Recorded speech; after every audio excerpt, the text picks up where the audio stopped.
রঘু ডাকাত সিনেমা থেকে এর আগে আমরা দেখেছিলাম প্রি টেজার, তারপরে অফিসিয়াল টেজার। বর্তমান সময়ে এসে এই সিনেমার ট্রেইলার একটা লঞ্চ ইভেন্ট করা আছে একদম গ্র্যান্ড ভাবে, তারপরে অনেক বড় একটা আয়োজন করেছে তারা এই ট্রেইলার লঞ্চ ইভেন্টটাকে কেন্দ্র করে।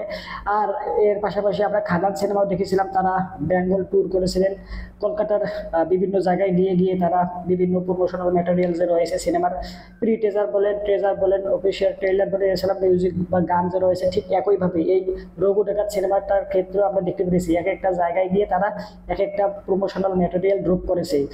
তার ব্যতিক্রম নাই এই ট্রেইলার লঞ্চ ইভেন্টটাকে কেন্দ্র করে একটা জায়গায় অনেক বড় সড়ো করে তারা ট্রেইলার লঞ্চ ইভেন্টটাকে আয়োজন করেছে এবং ট্রেইলারটা লঞ্চ করেছে। তো ট্রেইলারটা আমি দেখলাম, ট্রেইলারটার মধ্যে আমার অনেক কিছু ভালো লাগছে, আবার বেশ কিছু বিষয়বস্তু খারাপ লাগছে। যদি ভালো যে বিষয়বস্তুগুলো রয়েছে ওগুলো নিয়ে কথা বলি, তাহলে সর্বপ্রথম বলতে হবে এখানে তাদের আমার সব থেকে বেশি ইন্টারেস্টিং লেগেছে লোকেশন অ্যান্ড তাদের যে লুকগুলো দেওয়া হয়েছে। ভাই আপনারা এখানে দেখবেন দেবের লুক বলেন বা আপনার যে এখানে ইয়া রয়েছে ভিলেন চরিত্রে অভিনয় করেছেন অনির্বাণ ভট্টাচার্য, তার লুক বলেন একদম তাকে দেখে একদম অন্য লেভেলে রাখছে। এর আগে তাকে কোনো লুক মানে এরকম ছিল না, তার এই লুকটা একদম টোটালি ডিফারেন্ট। ওকে, আর দেবের কথা কি বলবো, দেবকে তো মনে করেন এখানে যেভাবে তাকে মেকআপ করেছে একদম ডাকাত কোনো অংশই কম মনে হয় না, যে একদম পাক্কা টুকুর ডাকাত তাকে দেখতে লাগতেছে।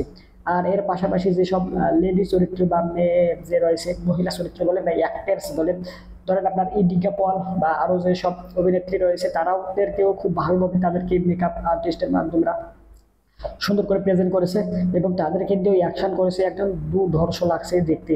Overall cinematography, colour grading, VFX, CGI বা গ্রাফিক্সের কাজও অনেক ভালো হয়েছে। ওকে, আর এখানে যে ডায়লগ গুলো রয়েছে কঠিন ডায়লগ, মানে দেব যে ডায়লগ গুলো দিচ্ছে দেখে একদম গুজবাম ফিল হচ্ছে। সব থেকে বেশি ইন্টারেস্টিং ছিল ইয়ার ডাকা প্রি টেজার বা টেজারে যে ইয়াটা ছিল, ডায়লগটা ছিল যে এখন পড়ছে রঘুর থাবা, না এখন চাবুক পড়েছে এরপর পড়বে রঘুর থাবা, ঠিক ওই ডায়লগটা তুখুর হয়েছে। ওকে, আর এর পাশাপাশি যদি আমি বর্তমানে যে ডায়লগটা ট্রেইলারের মধ্যে ছিল সেটা হচ্ছে রঘুর থাবা জমের বাবা, মানে মারাত্মক ডায়লগ।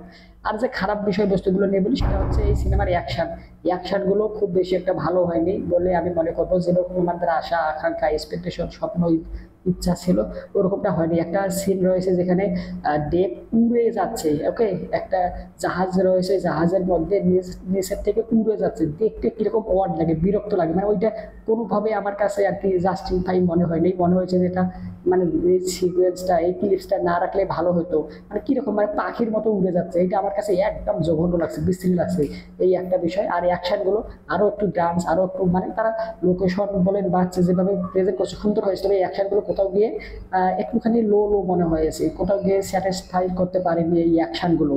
ওভারঅল দেখি সিনেমাটার মধ্যে কিরকম রয়েছে, ট্রেইলার দেখে তো আর সমস্ত বিষয়বস্তু বোঝা সম্ভব না। ওভারঅল ট্রেইলারটা মারাত্মক হয়েছে। তো আপনারা যারা দেখেছেন একটু কমেন্ট করে জানেন, ভিডিওটা লাইক দেন, চ্যানেলটা সাবস্ক্রাইব করেন, আপনারা সাবস্ক্রাইব করেন। সম্পূর্ণ ভিডিও দেখার জন্য আপনাকে জানাচ্ছি অসংখ্য ধন্যবাদ। Thanks you very good and by.